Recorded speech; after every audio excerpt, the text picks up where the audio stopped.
ഇതുകൂടാതെ ഇവർ നല്ലൊരു ആർട്ടിസ്റ്റാണ്, അതായത് ഇവർ നന്നായിട്ട് വരയ്ക്കും.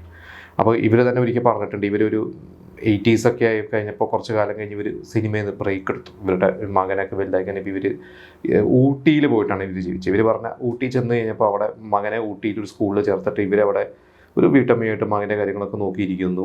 അപ്പോൾ അധികം പേരൊന്നും ചിലപ്പോൾ ശ്രദ്ധിക്കില്ല. ഇവർക്കൊരു പ്രൈവസി ഉണ്ടായിരുന്നു എന്നാണ് ഇവർ പറയുന്നത്. അങ്ങനെ ഇവർ പല മാർക്കറ്റിൽ സാധനങ്ങൾ വാങ്ങാൻ പോകും. അപ്പോൾ അങ്ങനെ മാർക്കറ്റിലൊക്കെ പോയി ഇപ്പോൾ ഒരു മീൻ വിൽക്കുന്ന സ്ത്രീ, അതുപോലെ തന്നെ പൂക്കാരി, പിന്നെ കുങ്കുമം വിൽക്കുന്ന സ്ത്രീ, അപ്പോൾ ഇവരെയൊക്കെ മനസ്സിൽ കണ്ടുകൊണ്ട് കുറേ പെയിൻറ്റിങ്സൊക്കെ ഇവർ എന്താ പറയുക വരച്ചിട്ടുണ്ട്. അതേപോലെ തന്നെ ഇവർ നമ്മുടെ ലതാ മങ്കേഷ്കറിനെ മനസ്സിൽ എന്താ പറയുക, ലതാ മങ്കേഷ്കറിൻ്റെ കുയിലിൻ്റെ കൂട് എന്ന് പറഞ്ഞിട്ട് ഇവരൊരു ഒരു കഥയും ഒരു പെയിൻറ്റിങ്ങും ഒക്കെ ഇവർ ചെയ്തിട്ടുണ്ട്. അതൊക്കെ അങ്ങനെ ഇവർ ഇൻസ്പയർ ചെയ്തിട്ടുള്ള, ഇവരുടെ ജീവിതത്തെ ഇൻസ്പയർ ചെയ്തിട്ട് ഇവർ കണ്ടിട്ടുള്ള കുറേ ക്യാരക്ടേഴ്സിനെ വെച്ചിട്ടും ഒക്കെ വെച്ചിട്ടാണ് ഇവർ കുറേ പെയിൻറ്റിങ്സും കാര്യങ്ങളൊക്കെ ഇവർ ചെയ്തിട്ടുള്ളത്.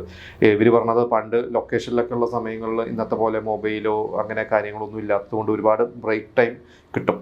പ്രത്യേകിച്ച് ചിലപ്പോൾ ഇവർ ഒരു ഷോട്ട് എടുത്തിട്ട് പിന്നെ അടുത്തൊരു ഷോട്ടിലേക്ക് എടുക്കുന്ന കുറേ മണിക്കൂറുകളൊക്കെ ആയിരിക്കും. അപ്പോൾ അന്ന് വെറുതെ ഇരിക്കുന്ന സമയത്താണ് ഇവർ വരച്ചു തുടങ്ങിയത്. അപ്പോൾ അത് പിന്നീട് ഇവരുടെ ഒരു ശീലമായി മാറി. പിന്നീട് ഇവർക്ക് എന്താ പറയുക, ഇവർ സിനിമയിൽ നിന്നൊക്കെ മാറി നിൽക്കുന്ന സമയത്തും ഇവർക്കത് കുറേ അതിൽ ഒരുപാട് ഫോക്കസ് ചെയ്യാൻ പറ്റി.